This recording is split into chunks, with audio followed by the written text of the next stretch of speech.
विषय साहित्य प्रसंग राजोचित व्यवहार तृतीय दृश्य। दरबार रे उपवेशन करिसेंती पुरु राजा पाखरे दंडायमान होइछंती सेनापति किछि दूर रे दंडायमान आलेक्जांडर को दूत। आलेक्जांडर पठाइथिबा चिठीटी पुरु राजा हाथ रे धरिछंती। हा हा हा आत्मसमर्पण आलेक्जांडर एही पत्र रे मते लिखिछंती आत्मसमर्पण करबो।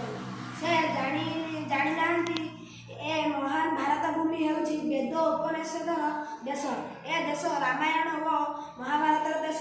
आलेक्जांडर अतिथि भावे आसीथिले मु तांकु सम्मानर सहित पाछटी आनी थांती, किंतु से आसीछंती जणे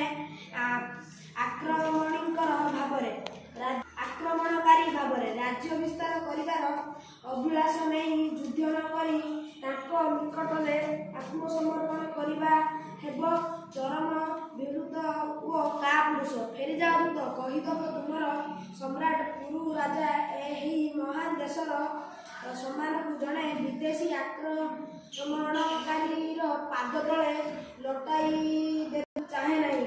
युद्ध आवश्यक हेबो। पुरु राजा तार समस्त शक्ति प्रयोग करी आक्रमण जवाब देबो। थरे चिंता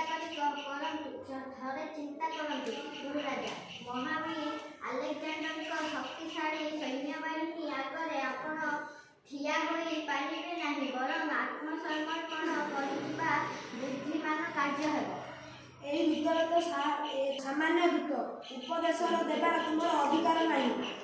एही महाराज एही युद्धर दुस्साहस कौन ने आदेश करंतु महाराज मु एही दूत को बांधी कारागार निक्षेप करिबी ना। सेनापति दूत केवल जड़े प्रतिनिधि तांकु बंदी करबा आम देशर परंपरा विरोध। ताकर बाचलता को बरं क्षमा कर दियो। जाओ युद्ध ପାଇଁ प्रस्तुत हो जाओ। मु तेरे फेरी जाउछि। हाँ तुमको फेरी जीवाकू हम।